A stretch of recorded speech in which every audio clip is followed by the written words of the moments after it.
when to use cosine law. So we just did an example where we know that we have two legs and a contained angle. We're going to use cosine law, and that's what this represents here. We have our two sides in the contained angle. And even by looking at the letters, the angle, if named properly, will be different than the side values. So you're really looking at an angle of one and then two sides of another. Okay, and we know when we name it, whatever angle we have, the opposite side must be the lowercase same letter. The other time we use it is when we have all sides. So this is our second example here. We have A is 22, B is 126. That seems extremely long. I think it's just 26. Okay. From our example, I think I accidentally wrote an extra line there. Yes, I did. And then C is 27. Okay, all centimeters. So what we're going to do is we're going to replace our letters again. Okay, so instead of having them there, we're going to actually replace these values with the numbers we have. So A is 22. Okay, so A, even though I wrote it in red there, A is our 22 centimeters. Should maybe change these two colors. Or meters, sorry, I apologize. B is 26 meters. And C, should be actually in red, is 27 meters. Okay. Now, we got to decide, and the question hasn't really specified for us, but we got to decide what angle we're looking for.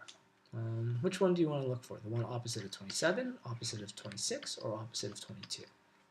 27. Sure. Okay, we'll go opposite of 27. Now, that worked out really nice because with our formula, we usually just try to memorize the one that's C. And there's two ways to do this. They sometimes give you two formulas. You can really just use the one, and I'll show you. This way there's less to memorize. The formula you did for the sides is just C squared is equal to A squared plus B squared minus 2AB times cos C. Now, some teachers or whatever will give you another formula, and it looks like this. Cos C is equal to A squared plus B squared minus C squared. Is that how they, okay, so they've inverted the negative. C squared all over divided by 2AB, not negative, yeah. Okay, so now, here's the thing. You can have both of these, and then that's, two things to memorize, so twice as much information. And don't get me wrong, this will be way faster in this method, but you can solve everything using this formula. So what we're going to do is we're going to go through it using this formula, and then I'll go through it this way so where you can see it's faster. And if you don't mind memorizing two things, that's great. But if you ever get stuck and you're like, I only remember the one, it's nothing wrong with that. We can still use that, okay? The only thing is, in this one now, remember, we're going to be looking for the angle, okay? So the uppercase letter of C. So that's what we're going to be looking for in this one. So we're looking for angle C. So if we're looking for angle C, that means side C must be that 27. So we're going to place side C with 27. So 27 squared is equal to. The A and the B don't matter as much, which we call which, but we'll wait the way we have it labeled. So 22 is A. So 22 squared plus 26 squared minus 2 times 22 times 26 times cos C. C is our unknown. So we got to kind of be pretty good with our algebra when we get to this point. So we'll use our calculator here. 27 squared, okay, 729. So 729 is equal to 22 squared, 484, so 484 plus 26 squared,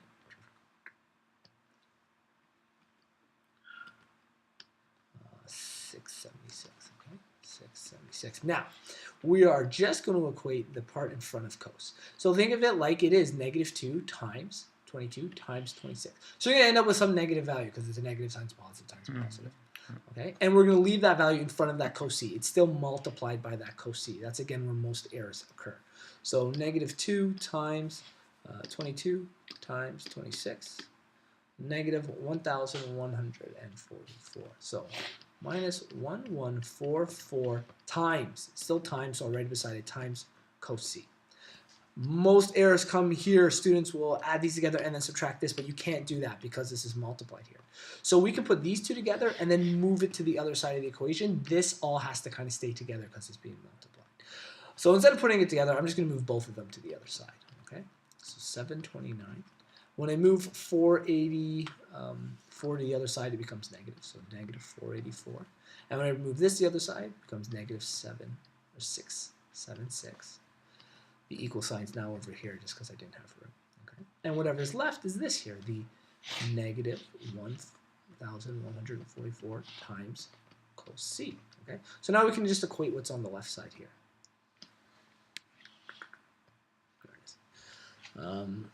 Let's see, 729, subtract that, subtract this. Oh no. Would have been faster if I typed it now. Yep, 676 is equal to, okay, a negative value, negative 431. So negative 431 is equal to negative 1,144 times cos C. So because this is multiplied by, we got to get the C by itself, just the C. Okay, I got to move this negative 1,144 to the other side, and because it's multiplied, when we move to the other side, it becomes division. So we're going to divide by negative 1,144. So when we do that, okay, think of it as a negative value divided by another negative value. Oh, come on, yeah, I won't do it. Negative 1,144. Okay, so we get a positive 0.376. We'll write it down. 376. I read that wrong. 3767. That's it. 3767 is equal to just cos C, but I got to get C by itself. When you move cos to the other side, okay, when you move it over, it becomes the inverse. So you get cos inverse of that value. So that's how you write that in. Okay, so C will be equal to cos inverse of 0.3763. Okay, and C is equal to, so we put that in our calculator.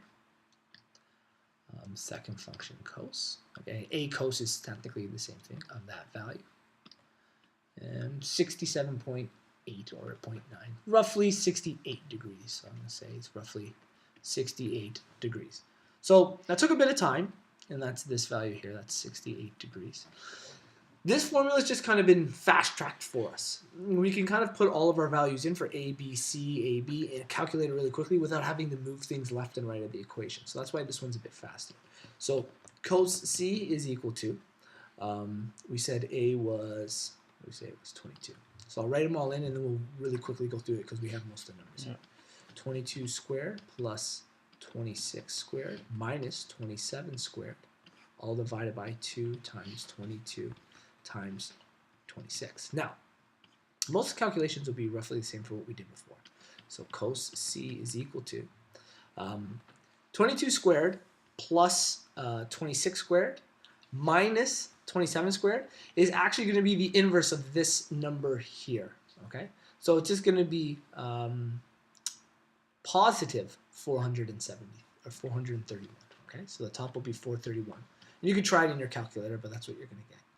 Okay, and then the bottom, 2 times 22 times 26 will be positive 1,144.